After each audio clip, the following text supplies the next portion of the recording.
and welcome to My Podcast Knows What You Read in the Dark, a book club podcast made by chaotic people for chaotic people. I'm B. I'm Kristen. I'm Leigh. And I'm Caitlin. And we are four friends here to tell you what's what about the books we read and loved this month, or the books we hated this month. And Lady, before we started recording, you were talking about something about like book adaptations? Yeah, so by the time this episode comes out, I think we're either going to be very near or past the time where the Shadow and Bone Season 2 releases. Ooh, yeah. So, God. book adaptations, do you like them? Do you loathe them? Do you have some favorites? I have a tendency to hate them because they never do the book justice, but I will make an exception for two, and that is obviously Shadow and Bone. I am well known to be absolutely obsessed with it. And The Hunger Games. It is The Hunger Games is the best movie adaptation that I have ever watched. And to this day, Catching Fire is like a comfort movie for me I just rewatched the whole set like last month. Yep. Like I was just in a bad place and I was like, you know what? I rewatch them like once a month. Damn. Kristen and I watched them when I went out to see her for her 30th birthday. We sat down and like the second day, we had done so much the previous day that we were like kind of wiped, and we went and got tattoos on the morning of the second day, and then we went back to the cabin and just watched all 4 Hunger Games movies. As you It's should. just so good. I dislike adaptations when they have changed too much or cut too much. So, like, one of my, like, this is just, okay, I'm going to out myself, but, like, a very dear book to me as a child was Ella Enchanted. Mm-hmm. And then what they did in the movie, like, it's just, they're entirely different, and I have to, like, keep them separate. But, yeah, but, like, I remember watching that, and it was really a moment of, like, this is not the book that I read, like, and of course, I was in, like, elementary school, but whatever. But, like, by the time it became a movie, it was just, like, this is not what that was. And you know, I dislike when they do that, or like it's very, very obvious that like perhaps they filmed much more and then so much of it went on, you know, was like cut on the editing block. Right. Yeah. I think for me, it is like when they are trying very hard to clearly just churn out a blockbuster and not have to do any work, you know? You can say Twilight. Yeah. Oh, I was thinking of Divergent. But That's also one too. Yeah. I never read the Divergent books, but they never appealed to me because they just seem like complete knockoffs of the Hunger Games to begin with. And then second of all, the movies are fucking terrible. I hate Shailene Woodley. I'm so sorry. She is the worst actress I've ever. I don't understand the fascination with her. Like everything I've seen her in. I believe she's in The Fault in Our Stars as well. She is in The Fault yes. in Our Stars as well. In my heart, I love the idea of book adaptations because they can be done really, really well. So, for example, my favorite movie of all time is Stardust, and that is based on Stardust by Neil Gaiman. And I don't want to say that the movie is better than the book, but it's just like it has a way more fulfilling and satisfying ending that makes for a great movie. And the book, like, I think it works narratively, but it doesn't really have that same kind of satisfying conclusion to it. So I definitely like the movie more than the book. And doesn't feel like they're just out there chasing box office numbers. Another good one that I just thought of is Holes. Like Holes was one of my favorite childhood books. I used to reread that book over and over and over. And so when the movie came out, I was so excited, and it just like exceeds all of your expectations. I mean, it's so good. Is so good. Lady, what about you? What are your book adaptation opinions? I'm the kind of person who really dreads them. Yeah. Like, I am very vocal about not wanting a Folk of the Air live action adaptation. No. I don't think I would watch it. I would hate it so much. And I'm also very much... I'm terrified of the A Court of Thorns and Roses adaptation that they planned on doing. Oh, it's gonna be awful. It's gonna be awful, and I guess I've already said it, like, on Tumblr and stuff, but, like, Lucian is going to be whitewashed. There's no way they are not gonna whitewash him. So now I have recorded it. It's gonna be in the podcast. You can go back to it and like I can prove that I've said the it. Apollo prophecy. Yeah. It's so funny because just like a month or so ago, ML Rio announced that her book If We Were Villains is going to be adapted to TV. I mean, it's my favorite book. We all know this. I am absolutely terrified of it because on one hand, if they did a good job, it would rewire my brain chemistry. But if they don't do a good job, it's going to be so immensely disappointing. Yeah. I remember like years and years ago, Erin Morgenstern has a Tumblr, and she's not as active now as she was, but I remember years ago she got an ask from somebody that was like, will the Night Circus ever be made into a movie? And she said that shortly after the book came out, Lionsgate acquired the rights in case they wanted to make a movie, but they've never done anything with it. And I live with that fear in my heart every day. Oh, God. Oh, no. 0 fear, 1 fear. Yeah. I feel like I was just thinking about that. If something were to happen with Cruel Prince, like I would need us to go back in time, and I would need Jim Henson Labyrinth level, like that kind of level of bullshit, prosthetics and puppetry to do the world building for the Cruel Prince and for Fairy. Well, speaking of adaptations, Kristen read a book this month that unfortunately is already been slotted for an adaptation. Before it was even published. Nobody asked for this, nobody wants it, but here we are. So Kristen, please tell us about your book for this month. I'm going to try to get through this. We are all going to try to get through this. So, as Caitlin and everyone mentioned, this book is going to be adapted to movie, and the book that I'm going to talk about today is Lightlark by somebody or another. A good start. Alex Aster. So yeah, we're going to talk about Lightlark today, against my will. And before we even get started, Lady actually tried to read this book a couple months ago, and she didn't even get past the first chapter, so that should tell you already. I tried to read it just, like, when I knew that you were going to do this, I was like, all right, let me try and prepare myself for, like, what we're getting into. And I tried reading the first chapter, and I was just like, the fuck? And I stopped. I love a hate read, okay? Like, they are so fun. This one wasn't fun. It was boring and it was bad. And I hated every single second. And it felt like being waterboarded. Okay, anyway. I've already taken like a minute and I haven't even talked about it. Okay. So, Lightlark. The entire story takes place on an island realm, which is conveniently called Lightlark. And it used to be the home to all of the different people of 6 different other realms, which are wildlings, skylings, moonlings, sunlings, starlings, and nightshades. Wait, nightshades? I just want to, like, bang my head against the wall at the just complete lack of creativity. Like, I know.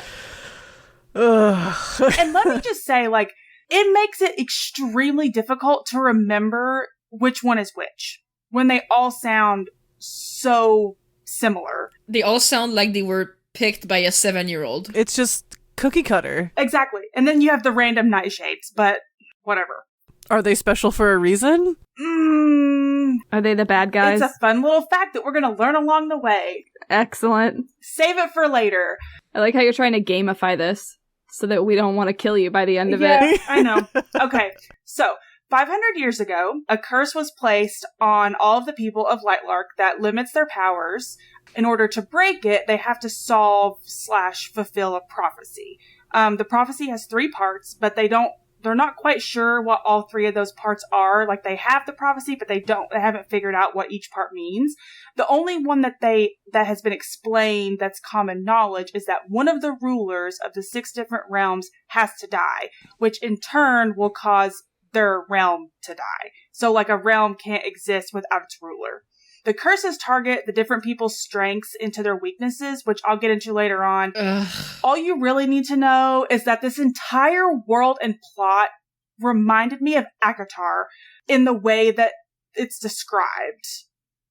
Well, the whole, like, premise of, like, land cursed, magic limited, there's a prophecy, but that is, like, the plot of Throne of Glass. Yes. Almost to a T. Is it really? Oh, yeah. Mm-hmm. 100%. Mm-hmm. Oh, I didn't know that. Okay, well, then she just, like, took all of Sarah J. Maas's books and... Yep. Okay. She made them worse. Yeah. Somehow. Somehow. Yeah. And where I really got ACOTAR vibes was with the Nightshades, and I'll get into that later. Our narrator is a wildling. Her name is Isla. I'm sorry, you have to say her whole name. Because it's bad. Oh, I don't even know what it is. I think it's Isla Crown. Oh, yeah, it is Isla Crown. You're right. Shut the fuck up. So bad. So Isla is a wildling. Wildlings are viewed as the savages. They eat human hearts. They're destined to kill anyone they fall in love with. And the population is actually largely women. Most of the male population of wildlings have died off over the years. And because Isla is the main protagonist of a YA fantasy, they're also extremely beautiful, which is, quote, a gift and a curse. Ugh. Because being beautiful is apparently such a bad thing. Remember when I said a few episodes back that I was like, I put a book down because there was a description of someone being like so pretty it was a curse? This is the book. And like I said, it's literally she says it's a gift and a curse. And also, like, wildlings are also extremely extremely wealthy. They're talented at everything they do, especially fighting. Why? You don't get to find out. She never explains it. So, again, Isla is the protagonist. So she's also special because she was born without any wildling powers and without the curse. Her mother fell in love, but she didn't kill him, which broke the, quote, most important wildling rule. And so Isla was born uncursed and powerless, despite her being the ruler of wildling. Speaking of, like, powers, I want to talk about the magic system in this book, or the lack of a magic system. Crimson Rogue, he's one of my favorite book reviewers, and he talks a lot about magic systems, and he's so intelligent. If you haven't watched some of his reviews, you should really look him up. He does a really good job. He likes to read bad books. He's good. He's actually doing a review on Lightlark, which I am extremely excited about. Which is going to be like 6 hours long. I'm so excited. Yeah, I can't wait. Yeah, but anyway, he talks a lot about how if your magic system doesn't work correctly, then your believability in your story doesn't exist. In a review for a book I can't remember the name of, he talks about how if you don't establish clear rules, you're going to end up with characters who are essentially gods and they have no real limits, which makes your characters boring because there's no risk in the story. You don't ever feel like the character's in any real danger. You know, nothing is going to stop them. This is essentially Isla.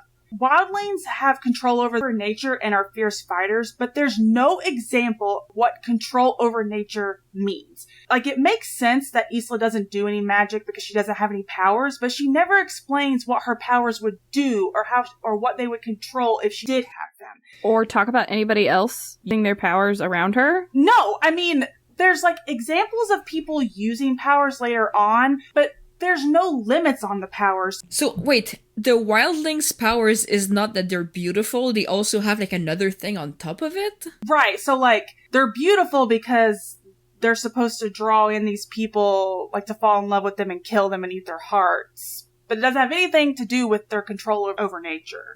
Wait, what? Yeah. Also, you said that it was a curse that they killed whoever falls in love with them or whatever, but then you said that her mother, like, chose not to do that. So is it a curse? Or is it, like, something that they do, like, they're compelled to do, like, kelpies or sirens? Supposed to be a curse, but I guess you can get around it. It's never explained. What the fuck? I'm going to try to explain some of the other different powers. So, like, moonlings and starlings' powers literally make no sense. Moonlings also control water and ice. I don't know why. Something, moons and tides. Yeah. I'm guessing. Yeah. Their curse makes a little bit more sense because it causes the sea to start killing them. And, like, you know, the moon has control of the tides, blah, blah, blah. And then starlings can, and I'm quoting from the book, channel energy from the stars, what? Allowing them to move objects. What? What? I don't know. That doesn't even, like, Nothing about it makes sense. I'm telling you, like, trying to apply logic to this book just is impossible. Wind people, and they can move stuff on the wind. Like, literally anything else would have been better. Well, and conveniently enough, you actually just described the powers of skylings because they manipulate the air. Shut the fuck up. And then sunlings manipulate fire. Then you have the nightshades, which I don't think that they have a limit on their power because they can quite literally do anything. They can read minds and thoughts. They can transport from place to place. They can manipulate the dark. That's just Akatar. Yeah, that's just Reese. You just described the Night Court. Yeah, exactly. They manipulate the darkness and shadows. Like, they are basically Night Court people. Also, I'm so mad at the fire people being, like, sunlings instead of firelings. Mm-hmm. Firelings would be better. Yeah, well, again, you're trying to apply logic to this book. God, I want to find this author. I want to beat her ass. Stop, she's gonna sue you. That's fine. Okay, well, just wait. Okay, so let's try to get into the plot here. What little bit there is. So Isla arrives to Lightlark because it's the centennial. So every 100 years, the rulers of the realm come together and they try to solve the prophecy for 100 days. There's 4 quarters to this game, if you want to call it that. And the rules change at different quarters. So after the first 25 days, they get to decide on partners based on how well they did in the first quarter's trials. And then after the 50th day, you can actually start killing other rulers. I don't know why. I am doing such a good job not just saying boo the entire time you talk, Kristen. I know. We're being so good. I'm trying so hard. After the 75th day, I don't even remember what they do, and I don't want to look it up because I don't care and it doesn't matter. So then we start the game. The first trial, or the first trials are set up by each ruler. They can be anything they want. This part goes pretty quickly, but we meet the main characters during this part, which are the different rulers. We have Isla, who is obviously the ruler of Wildling. Celeste, who's the ruler of Starling. Cleo, who is the ruler of... Yeah, I said what I said. The names are super unique, right? Original. Yeah. Cleo is the ruler of Moonling. Oro is the ruler of Sunling. Azul is the ruler of Skyling. And then we have Grimshaw. Let's not and say we did. Who is the ruler of Nightshade. I hate all these names so much. Me too. I think she might have, used a very dodgy ghostwriter company, and they just gave it to a 5-year-old. They're like, what names would you give? No, I was gonna say, we've had this issue with, there's a new, AI, can write your own essays thing, and we've had to, deal with that at school, but, this must have been the early versions of it. I think AI wrote this. And then my favorite thing is that Grimshaw always shortens his name to frickin' Grim. Naturally. Because he's a Nightshade, so of course it has to be Grim. He's so edgy. So do they have any powers over death? No. Okay, yeah, so it's fucking stupid. Got it. I was gonna say, does he wear face paint? Yeah, he could at least have the decency to be fucking committed to the aesthetic. Exactly, but no. And that brings me to my next point, which is talking about Grim, because we've talked a lot about men that we love on this show. He is everything that you freaking hate about a man. He is Edward Cullen and Rhysand and a sack of bricks, and they all had a baby, and it was him. And you're saying that as someone who, like me, really likes Rhysand? Yeah, it's taking all the parts of Rhysand that you don't like and putting it in a man. There's a part where he literally says, quote, "We should really stay away from each other," which quotes Edward Cullen directly. It's a direct quote. Yeah, and he's saying it while he's crowding her space, and he's been following her for days on end. He's always making, sexual comments that are not warranted. Creep. I just hate him so much. So, during the first few weeks of the Centennial, we learned that Celeste and Isla are actually friends, and they've met before, which none of the other rulers know. Isla has something that she calls a starstick. I laughed so hard when I read this. I had read far enough to know that, so I was waiting for you to bring it up, because I had read just enough of, the first, chapter or whatever to know that was coming, so I was waiting for Caitlin. So, this... I can't even say it with a straight face. So, the starstick allows her to transport to other realms. It's basically a magic wand, and so this is how...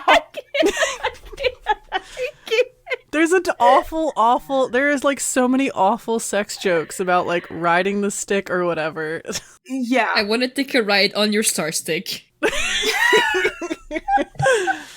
So basically, she used this and she met Celeste. Anyway, after they've met, they've been planning on a way to destroy the curses and leave the games without breaking the prophecy, because they don't really care about the other rulers or realms. They only care about each other, that this is all they want to do. And so Celeste and Isla think that there's something called a bond breaker on the island that will destroy their curses. A bond breaker. Yeah, clever name. Yeah. And after they use the bond breaker, they'll use the star stick to run away. This is an absolutely flawless plan that is absolutely going to work. We forgot to add that the AI or 5-year-old writing this was like a big fan of like old school Saturday morning cartoons with like Wile E. Coyote or whatever. Literally. So anyway, they're trying to find this bond breaker. They're not having any luck. The trials are still going on. I'm not going to get into them because they just don't freaking matter. At the 25th day, the Sunling ruler, whose name is Oro, who is also the king of Lightlark, decides that he wants Isla as his partner. And so Oro tells her that he's pretty sure he's cracked part of the prophecy, which says that the original offense must be committed again, which he thinks is using the heart of Lightlark. Oh my god, it's the original sin. Yeah, the original sin. Again, he thinks it's using the heart of Lightlark, and so he just doesn't know where the heart is, and he needs her help to find it. He says that, with her being a wildling and her having like special touch with nature, it would help her find it, et cetera, et cetera. That's the egg, right? Well, we'll get into it. Egg yolk. So most of the book is centered around this plot with random stuff put in. And so throughout the book, she basically just gives up on finding the bond breaker. She's convinced it doesn't exist because she can't find it. They've looked everywhere. But Celeste is absolutely convinced that this exists. And so, meanwhile, you have Grimm, who just pops in and out randomly. But through most of the middle of the book, he is completely absent. And so Isla gets close to Oro because she spends a ton of time with him. But at the same time, she's having sex dreams about Grimm. What? That are random and weird and feel so out of place because when she's having these dreams, they have no relationship to warrant them. They come out of absolute nowhere. So he's sending them to her. Kind of. Again, we'll get into that later, but... That is the worst possible option. I know, but I'm imagining that this is awful, so... Yeah, so eventually, Isla and Grimm do end up having some sort of relationship. But it feels forced and comes out of nowhere because the author basically just tells you that they have chemistry, but doesn't show you that they do. Why wouldn't Grimm pick her to be his partner? Exactly. Like, what the fuck is this other dude doing? Yeah. Okay. I promise all of this gets explained. It just is stupid. I'm trying to apply logic where there is none. Exactly. And so... But again, that's how this whole book is. It's all show, don't tell, which I can't stand in a book. It makes me so angry. Even Isla's relationship with Celeste and Oro doesn't feel authentic. The only reason that you know that they have one is because Isla tells you it's there. Also, fun little fact that I realized after I finished this, Grimm does not call Isla by her real name even once in this entire book. He only uses a nickname. I swear to God, he only uses a nickname. He never, ever addresses her as Isla. Okay. Yeah. Just a little fun fact I just wanted to pin that he only calls her Heart Eater or Heart. And that's a nickname that he gave her. Yes. Yes. Gag me. Yes. So, finally, we're getting to the end of the book. Oro and Isla find the heart of Lightlark. And y'all, this broke me. It's an egg yolk! I'm going to read the quote to you because I want you to experience what I had to experience when I found out what the freaking heart of Lightlark was. In the rising light, Isla noticed something. She squinted. Right below the nest, something was floating in the air, untethered to gravity. Is that an egg? She asked. Just as the words left her mouth, the egg fell. Slowly, too slowly, it plunged to the ground and cracked open. From its shell emerged a shining gold yolk. It rose from the ground in tandem with the sun rising from the horizon just across the cliff. What the fuck? So the heart of Lightlark is an egg. It's an egg. And nothing hatches out of it. It's a fucking egg yolk. Egg. Yeah, it's an egg yolk. Egg. So, and one of the best parts, that's not even the stupidest plot of this book. So yeah, so they found the heart, which is an egg yolk. Now they just have to basically decide which realm they want to end, and which ruler they want to kill, to fulfill the prophecy. So wait, does the heart do anything? What's the point of the heart? So, the heart is basically like what gives Lightlark its powers. And when you win the games, you'll get all the powers from that. And so when the curse was laid, the heart of Lightlark was used to lay the curse. From the egg. Yeah. And it's currently floating up at the same level as the sun. Well, no, it's just floating off the ground, but Isla picks it up. Hovering midair like a balloon. Yeah. An egg yolk balloon. Yeah. I feel like I would gag every time I look at it. Same. So curse was cast on this world by a giant chicken? laying an egg that then created this island that has magical powers? So, 500 years ago... I hate that you didn't immediately say no, Kristen! So, the rulers of Lightlark used this egg yolk to lay the curse. Yeah, you've said it multiple times and we still don't understand how. I don't trust me. I'm telling you all the information I have. I can't give you any more because I don't have any more. Did a chicken lay the egg? I don't know. Maybe. It's possible. Probably. I mean, this story's so stupid. Does Grimslaw, whatever his name is, does he have Grim Coleslaw? Grim Coleslaw. That's a better name. I'm sorry. Does he have all the powers because he and or his predecessor laid the curse because that's how you get all the power? No. So... All right. Yeah. You tried. I tried. Oh, and a fact I kind of forgot to mention, but Grim was actually alive when the curse was laid. So, like, of course he was, because he's Rysand. Oro was also, and a couple other ones, because they were the heir at the time that the old rulers died. So, anyways, again, they found the heart. They have to decide which realm they're going to end, and so Oro decides that it needs to be Nightshade. Because of course he does. And so Isla is in an uproar because she loves Grim, blah, blah, blah. Why? And so, I don't know. I know, it's like, as if we've not had any... Just sexually harass whatever. you. Like, what the fuck? Yeah, so, since Isla decides that she doesn't want him to die, she tries to figure out a way around the prophecy. And so, she makes one last-ditch effort to find this bond breaker. And she actually does find it in Oro's own personal library. And so Isla, Celeste, and Grim take the bond breaker out to a place called the Place of Mirrors. She is so gifted with naming things. It's just like it takes you out of them. And so when you're inside the Place of Mirrors, it actually limits the powers of everyone inside except wildlings because the Place of Mirrors exists on old wildlings land. And they figure by doing this, if Oro finds them, he won't be able to stop them because he won't be able to use his powers. And this is where the story goes off the rails. Wait, this is when it goes off the rails? This is it. There were rails? Yeah, well, I mean, we're already jumping off the cliff and now there's fire at the end of it. So before they get to the Place of Mirrors, Grim tells Isla that these sex dreams that she's been having aren't dreams and that they're memories. What? Oh, no. No. And that her... Yes, they are memories. Oh. And that her starstick, which she's always believed was a relic of Starling, is actually a Nightshade relic. And Grim tells her that he was forced to take her memories. And so... naturally, she's in, major denial, and she runs off without him. Wait, what's that No, hold on. This is, this is the plot of the... I only saw the movie version, but it's a book. Mortal Instruments? Oh, maybe? Right? And she has the hidden memories from the Warlock or whatever. The Cassandra Clare stuff? I refuse to read her books, so... Same. Yeah, I have a personal boycott against Cassandra Clare, so I would never know. I have not read the books. I just remember seeing the movie. No one knows. No one knows for sure. There's no way to know. Anyways, it's very on brand for her to steal from another franchise. But anyway, I digress. So, Celeste and Isla lock Grim out of the Place of Mirrors because they're going to use the bond breaker. And they use it. It's basically described as like a needle. Like it just takes their blood. I don't know how this thing works and neither will you because it's just not explained. And so, anyway, this happens. They've used the bond breaker. And then Isla notices that it's actually taking something and giving it to Celeste. I don't know how she would know this because she doesn't have powers and so she wouldn't know how that feels, but whatever.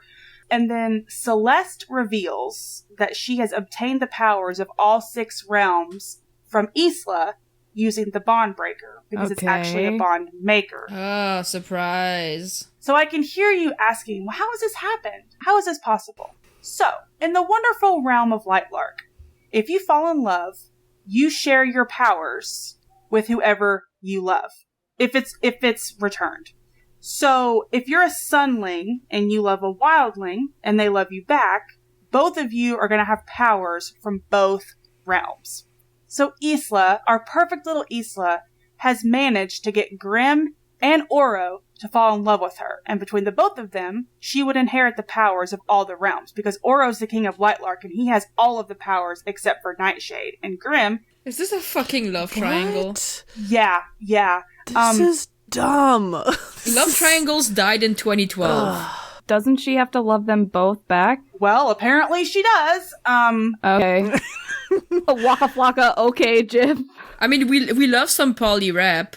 We stan. Not like this. But, Isla didn't know that she inherited all these powers because she doesn't exhibit them, so she's always believed, that she didn't have any powers. But then also, doesn't she not have wildling powers? Well, I'm getting ready to tell you the magic story. So... Oh my fucking Christ. Yeah, so... But again, why would Celeste do this? She's Isla's bestie, right? Well, actually, no. Celeste reveals a bit of her power, which is called a flare, and her flare is transfiguration. And she transforms to reveal that she's been someone else the entire time. And her name is Aurora. Original. Yeah, great.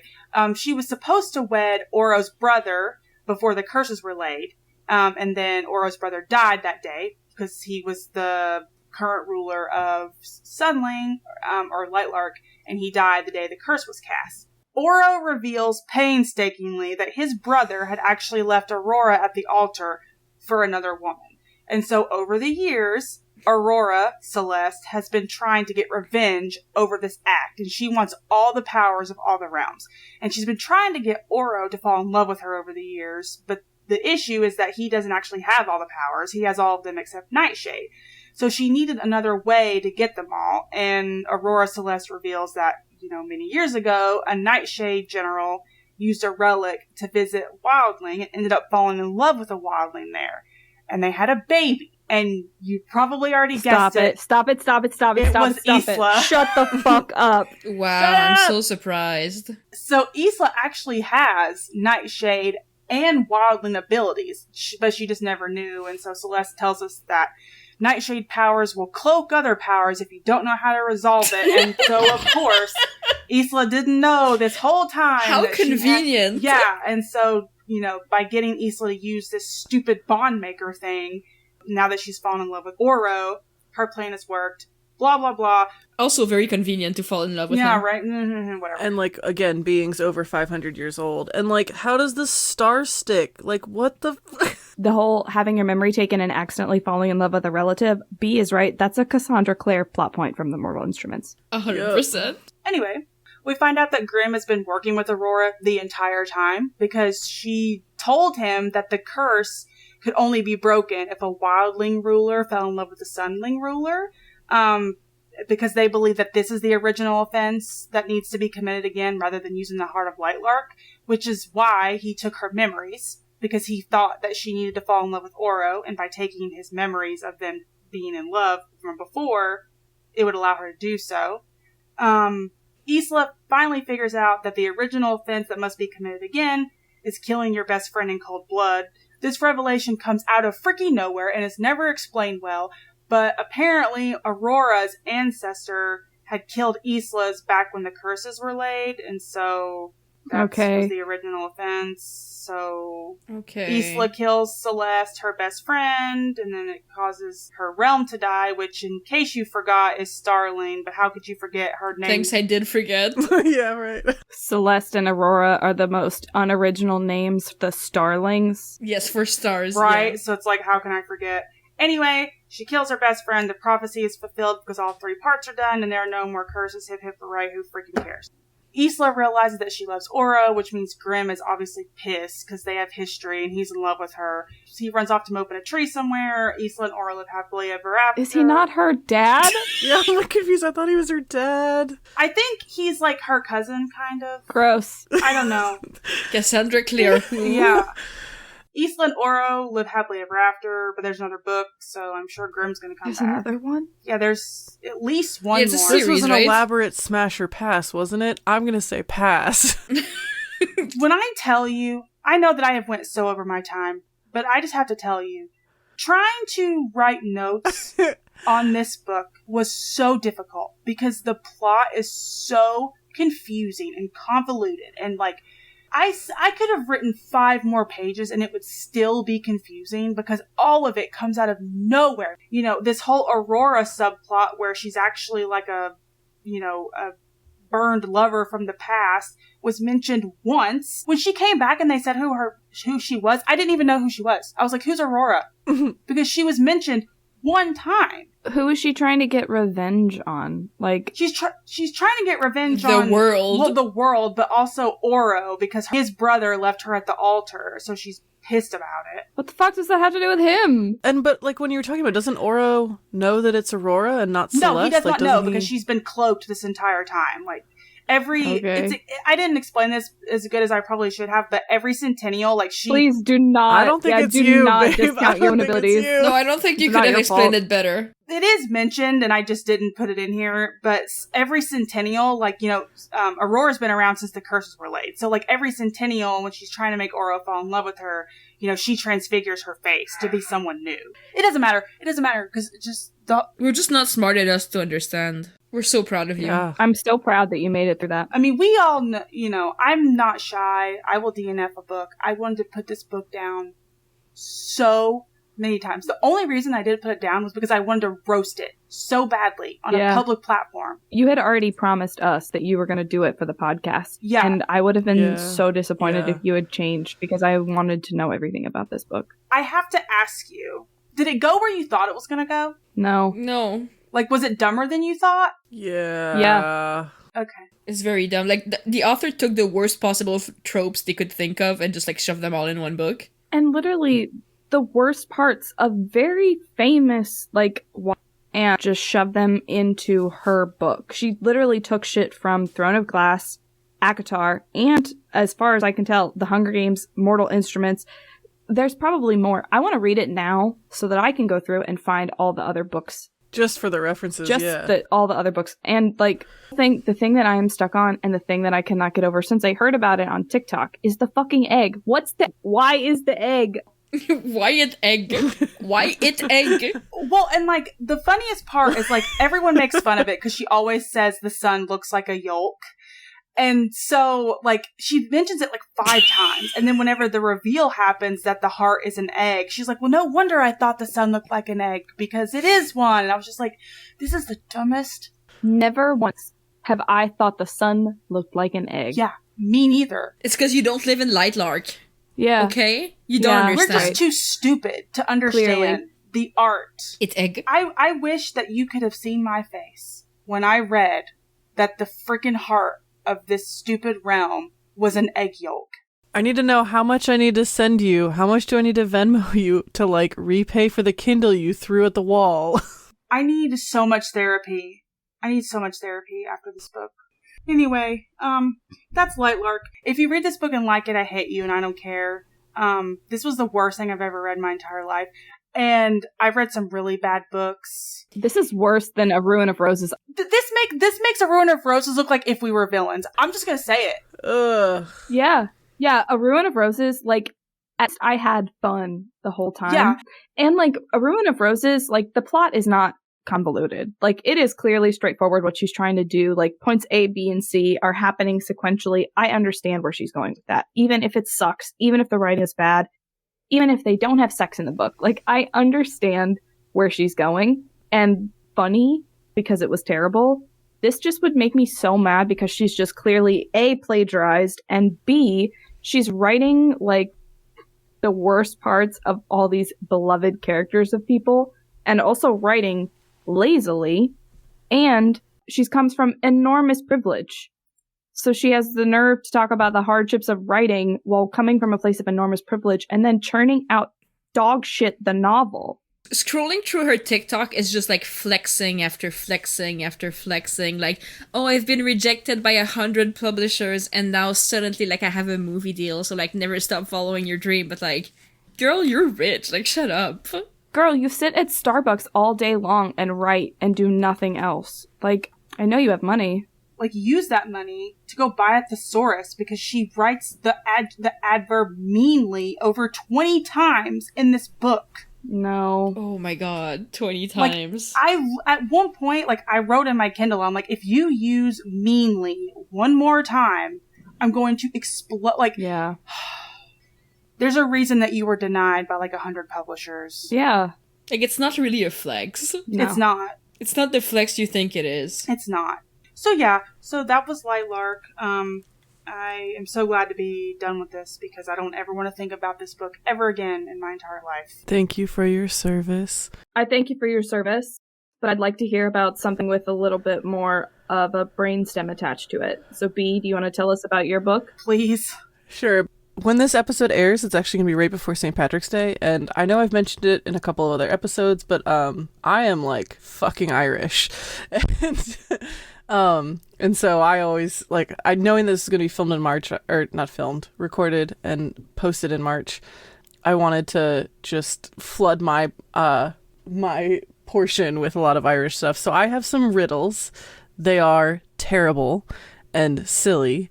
So if you have an answer, let's hear it. So the first one we'll start is, what Irish rock is as light as a feather? I'm so bad at It's the fact that you said Irish rock that I'm like... Shamrock? Yes, a shamrock. Yes. Everyone's going, there's your egg for you.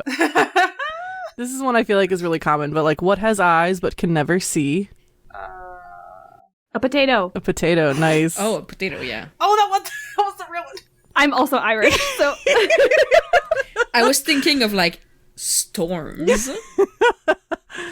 Where can you find gold even when there isn't actually any gold? I'm usually so good at riddles. I'm also usually pretty good at riddles, but I don't think I'm thinking too hard about them. We used all our brain cells trying to over-engineer the plot of Lightlark. Yeah, seriously. Literally. Try writing the notes for it. I really don't know. Because I'm bad at riddles. In the dictionary. Oh. Okay, there's two more I want. All right. What does a ghost drink on St. Patrick's Day? Booze. He does my God. Booze. Spirits if they're feeling brave. Oh, goodness. All right. Feels like I just got told a bunch of dad jokes. I did, right? I love All it. right, wait, last one. All right. Why can't you iron a 4-leaf clover? Because you shouldn't press your luck. Oh, that's so good. That's a good one, actually. I like that one. Okay. B, now that you have regaled us with your riddles, tell us about the wonderful book that you read. I wanted to read an Irish author, just to be able to talk about an Irish author during March. And so I actually don't know if any of you are going to be familiar with this book at all. But so I read a book called Perfectly Preventable Deaths by Deirdre Sullivan. Nope, never heard of it. Okay. And so I kind of anticipated that no one had heard of it. So actually, I'm going to start by just reading the back cover and to see if that from that will kind of pique anyone's interest. All right. So here's the back cover. So 16-year-old twins, Maddie and Caitlin, have moved to Ballyfran, an isolated, peculiar town in the mountains, a place where, for generations, teenage girls have gone missing. Caitlin has always been the confident one, and Maddie is used to being in her shadow. But in Ballyfran, their paths divide as Caitlin falls in love and Maddie begins to discover powers she never knew she had. Maddie will have to find something hidden deep within her if she is going to prevent her sister losing more than her heart to this strange town. But there's no compass for the human heart, and what feels right might be more dangerous than either sister realizes. There's no such thing as safe in Ballyfran. Ooh, that sounds good. And so this was like, the publisher is kind of like an offshoot called Hotkey Books, and like one of their goals is to like try and find basically like original voices and like stories that are like challenging and thought-provoking. And they also, like, one thing I really liked is just like on the actual physical book, they kind of like say three kind of keywords that you can associate with the story. And so for this one, they said sisters, sacrifice, and witchcraft. Ooh. So, yeah, I thought it was a really interesting, like, premise. It's definitely, like, more of it. I mean, it deals with teenagers. So in terms of, like, the love story and such, it's fairly tame. No smut, really. There's insinuations and such, but there are definitely dark themes.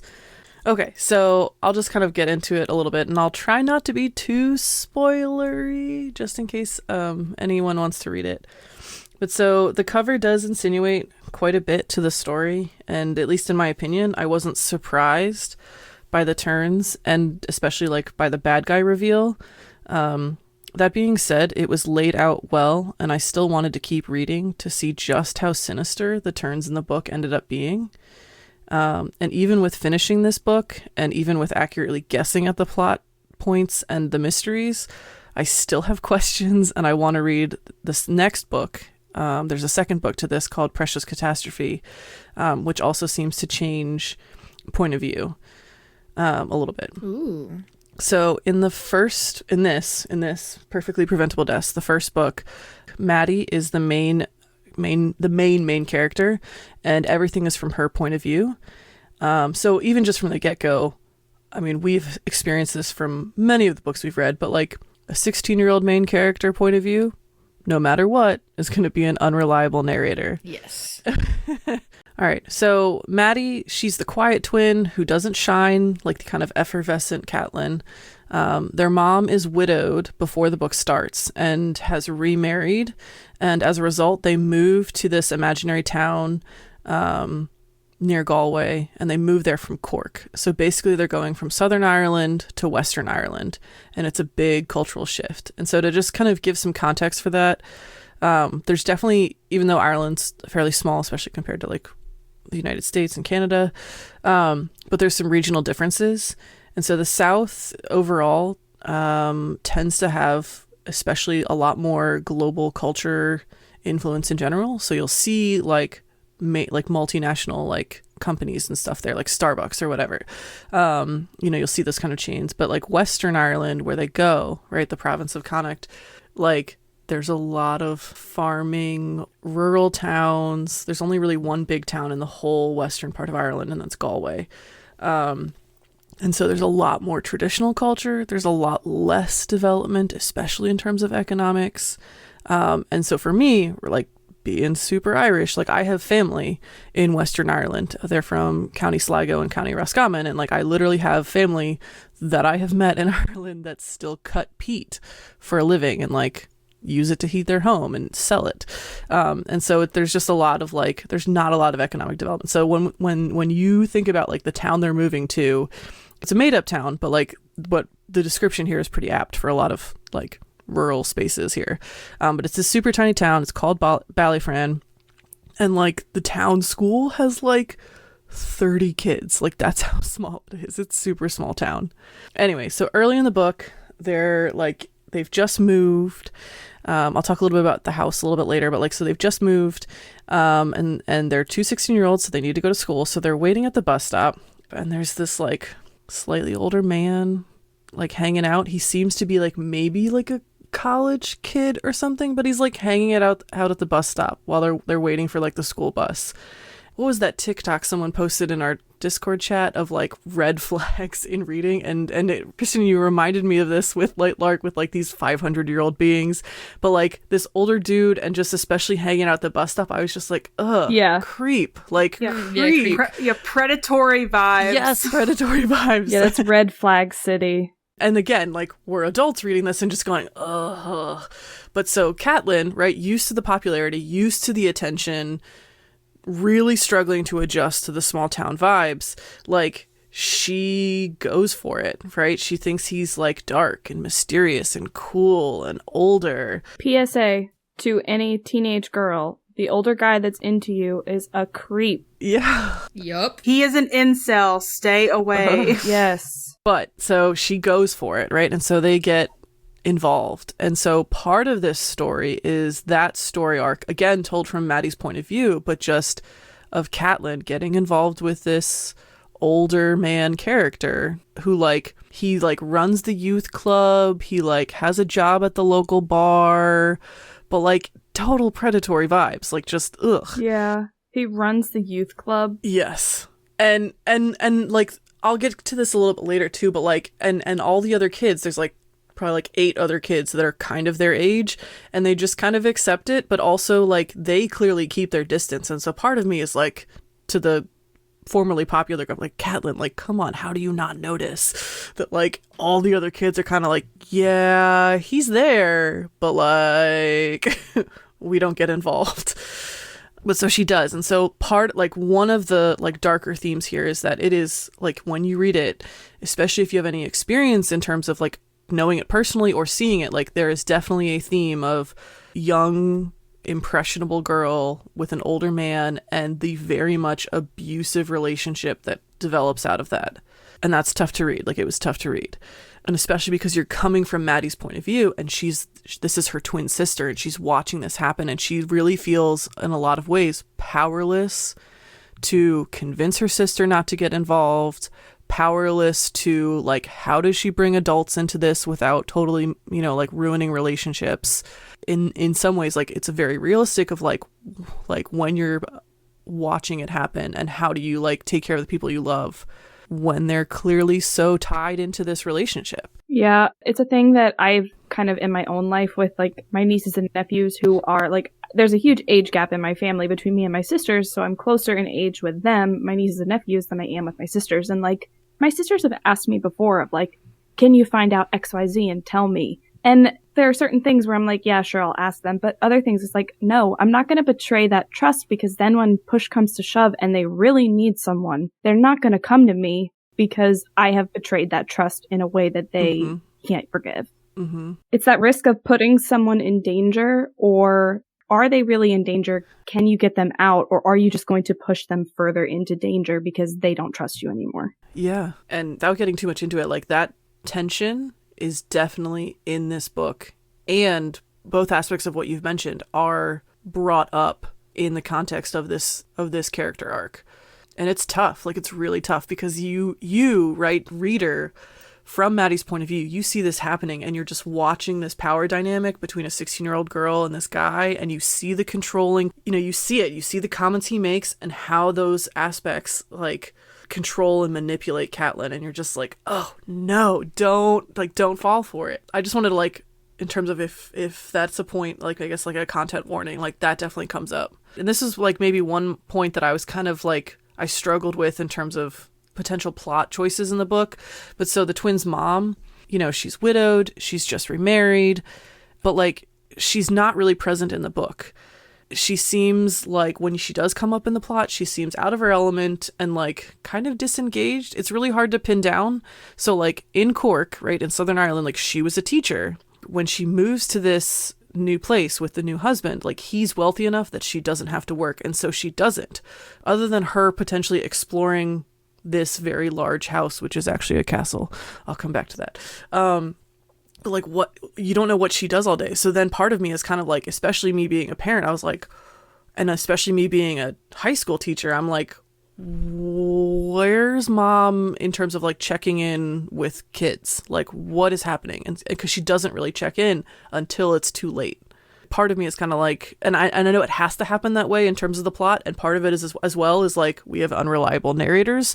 So how much of that is that 16-year-olds don't want to get caught doing whatever they're doing, and so they just don't tell their parents, or they have that very much like, it's like, how is school going? And the teenager just goes, fine. Like, yeah, you don't know that in terms of the dynamic of the book, and so you have to kind of assume that like the girls, the twins, are able to like keep mom out of it. But yeah, teacher me struggled with that, where it's like, why doesn't the mom know or notice what's going on?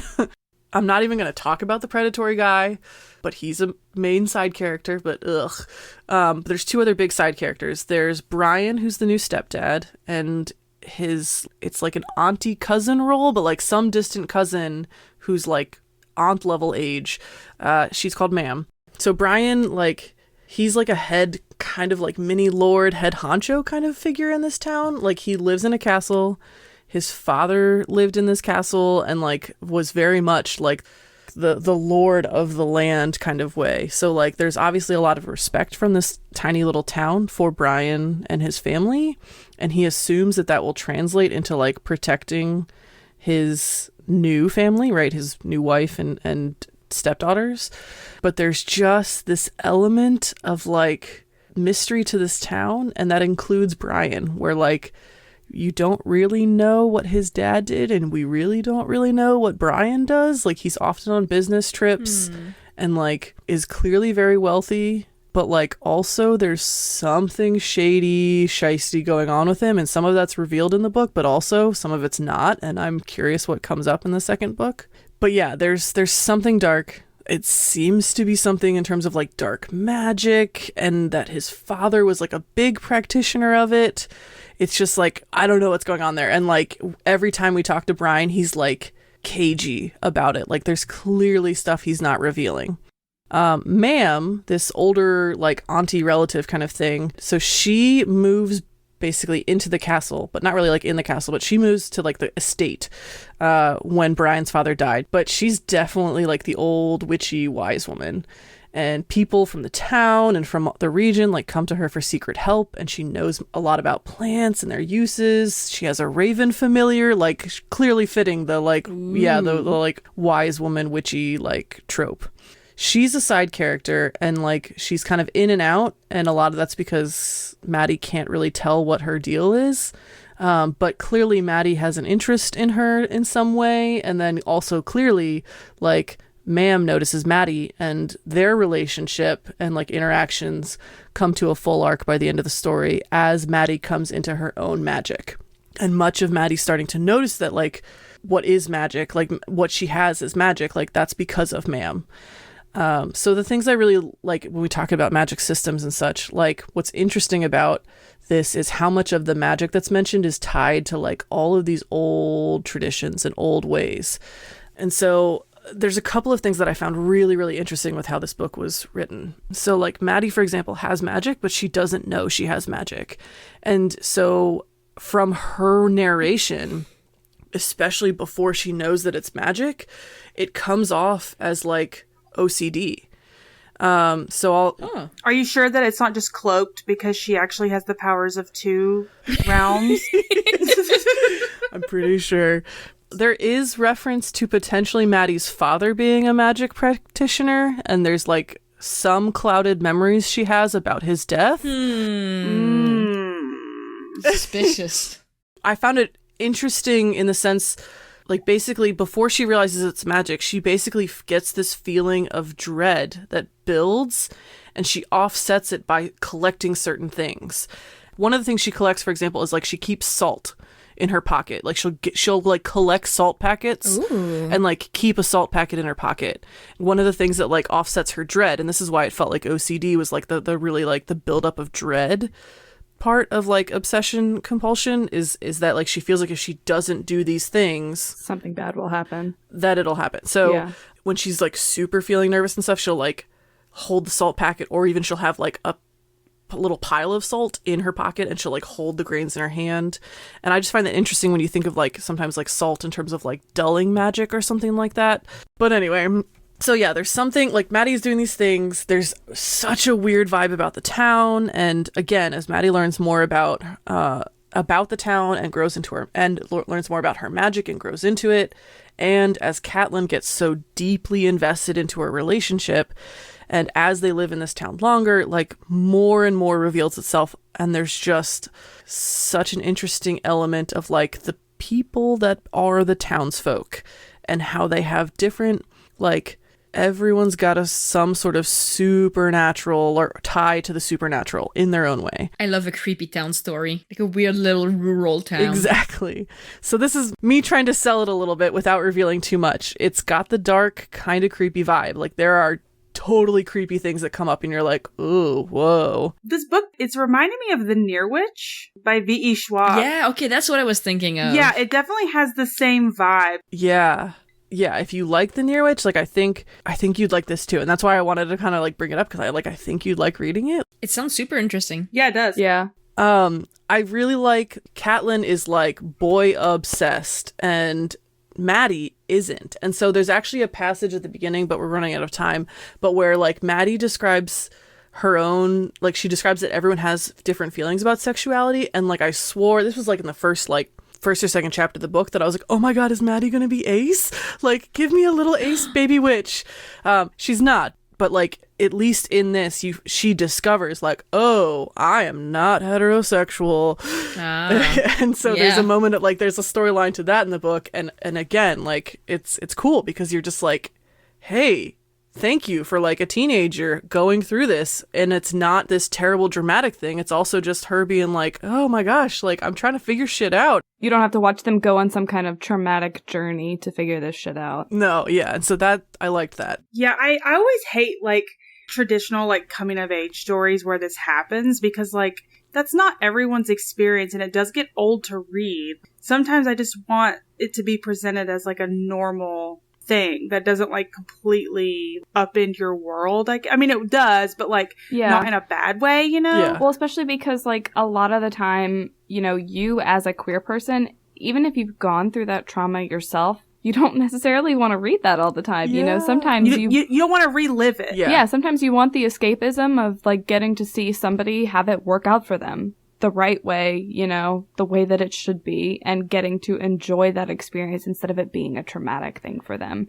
Or for the process to be easy. Yeah. You know, like if you had a difficult time with it, you know, it's refreshing to watch someone deal with it very easily and come to terms with it in a nice wrapped up way. Yeah. My niece definitely had a much better experience than I did. And so it was, you know, good. That's what you're supposed to want for a younger generation, is to have them have a better life than you did. Absolutely. One, especially like in this storyline, Catelyn's relationship is the one that you're like, no. And then Maddie finds someone, and I can't reveal more than that, but like, it's got innocence, it's sweet, it's genuine, but like, especially in comparison to the predator relationship, you're like, oh, I want this to work out, you know? That's sweet. So again, like I like predicted it, and so it is like, I imagine, especially having read quite a bit of fiction and especially like similar stories, you'll probably figure out the dynamic. But I haven't revealed the biggest spoilers because like for me, I wanted to kind of read and be like, oh my gosh, how is this gonna play out? But like you can guess from what I've said, like some of the things that are gonna happen. But that being said, like the twins, the dynamic between the twins is completely tested, and by the end of the book, it is totally changed. There's big violence, there's really gritty, like what the fuck magic, and there's this like trick, and I can't give you any other words other than that. It takes a little bit to get into because especially it has a lot of like little Irish-isms. So I think some people, when I was reading some reviews, some people really, really struggled with it or didn't like it because the cadence or some of these statements, or even just honestly understanding like a little bit of like what rural Irish life is like. You know, some people struggled with that, but I think it's really worth a read. It's different. It has some really tough themes, but at the same time, because it was different, it was refreshing, even though I predicted it. So, I don't know. I would give it a read. Yeah, I'm definitely interested. Yeah, it sounds really, really interesting. Yeah. We already said this, but as you were explaining, it sounded like the Near Witch, and like I love the Near Witch, and I love the Ishwab, so I will definitely be picking it up. I added it to my to be read. Yay! There's another book by this author, like Savage Her Reply, and it's a retelling of this Irish myth about the children of Lear who get turned into swans by their stepmom, but it's from that villainous stepmom's perspective and what happens. And so I wanted to read that one in time, but it didn't come in time, and so I actually ordered all 4 books from this author. Yeah, I want you to read it. They all sound really good. Yeah. So we don't have a game because we did the riddles in between each book. But do we want to talk about what we're going to do for next time? I was going to say, I think that would be a good idea. Did we all receive our books? Do we want to announce the books in advance or not? Yeah, I think we should, especially since we are doing it a little bit differently. So we thought it would be a really cool idea to do an episode where we pick books for each other, but we don't tell each other. It was anonymous. So I don't know who picked my book for me. Kristen doesn't know who picked hers for her, etc., etc. We're going to read them, give our review on the podcast, and then, only then, are we going to reveal who was the person who picked the book out. So I'll go first. The book that was chosen for me is Hotel Magnifique by Emily J. Taylor. Ooh, I've heard of that. I have not heard of that. I'm excited. It was already on my to-read list, and it's very much a book that's kind of up my alley to begin with, so I'm looking forward to reading it. So tell me when I read this little blurb if this sounds like it's supposed to be up my alley. It says, for fans of Caraval and the Night Circus. Oh, yeah. It really was like, here you go. Yeah. Here you go. Kristen, you want to tell us about the book that was picked for you? Yeah, and let me tell you, I'm so excited. When I looked this book up after I got it, I was like, whoever gave this to me knows me so well. It is Laertes, by Carly Stevens. It's a Hamlet retelling. Ooh. Yeah, like, it was made for me. So, it says, for fans of If We Were Villains. Of course. LOL. Of course. Yeah. They literally should have just written for Kristen. Yeah. So yeah, I'm excited about that one. As soon as I finish the book I'm on, I'm starting it. I can go next. Tell us. I received 2 different books, and I'm gonna pick The Bees by Laline Paul. Not too sure. The blurb says, The Handmaid's Tale meets The Hunger Games in this brilliantly imagined debut. Ooh, you have captured my attention. And a debut novel. It sounds creepy and weird and very much up my alley. Definitely. You know what this is teaching me? That we all know each other so well. Yes. But wait, there's more. Yes, tell us your book now. Yes, B. So my person just knew me and just gave me a book instead of having me pick. So I'm going to read Emily Wilde's Encyclopedia of Fairies by Heather Fawcett. Oh my god, yes, I just read that book. It was not me. I know that, I'm sorry. I don't want to give you a 50-50 chance of guessing, but it was not me who recommended that book to you. But I did just read it, and it's so good. I am like so ready for this. I've been wanting to read this for so long. I got it in my Fairy Loot box a couple months ago, and I just keep like not getting around to it. That cover looks so intricate. I have it on my Kindle right now, but like that cover looks so intricate. It's beautiful, and I love it. I listened to it as an audiobook because I had an audiobook credit for Libro FM, and the narrator is great. It's all like, it's told through her journal entries as she's like writing the book. And there are like a handful of places in the book where like Wendell has written notes in her journal for her, basically. But what I love about it is in the audiobook, they actually brought in a male narrator to do those parts. Ooh. It was so good because so Wendell is Irish. And so they brought in a male Irish narrator to do even the more parts. made for you. Oh my god, I need the audiobook. Yeah, the audiobook is really good. I'm so excited for these episodes now because everyone's book is like made for them. I'm so excited. Yes. How like validating was it when the person that you picked for read their like story and was excited? Like very validating for me. Oh yeah. Oh, me too. Absolutely. Me too. Yeah. Yeah, again, like this whole thing just like, I mean, you know, we obviously know each other because we're all friends and we all talk about books and stuff like that. But like, it's just like so validating to hear everyone talk about the book that they got and to know like how well we really do like listen and know the other person. Yes. Yeah. Yeah. I love you guys. I love you too. Love you. So yeah, this is what we have to look forward to for the next 2 episodes. Yeah, I'm so excited. All right. Well, our next episode will be out on March 28th. In the meantime, you can find us at Read in the Dark Pod on Instagram and Tumblr. Our email is readinthedarkpod@gmail.com if you want to ask a question about any of the books we discussed on this episode. We also have a book club. You can find us at Warren Page Library on Instagram and Tumblr, which will have details on how to join our Discord. Finally, we are hosting some challenges on Storygraph through the book club, which you can find by searching Warren Page Library's Book of the Month and Warren Page Library's 23 for 2023 in the challenges section of the app. Kristen's book that she discussed was Lightlark by Alex Aster. And then my book was Perfectly Preventable Deaths by Deirdre Sullivan.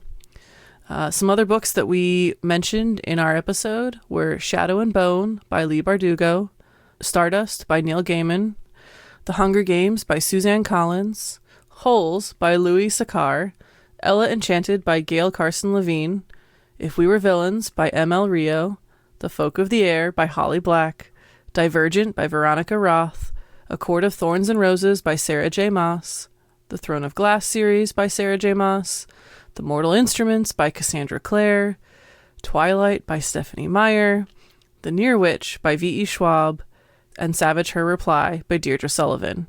Keep reading, and we'll see y'all next time. Bye. Bye. Bye.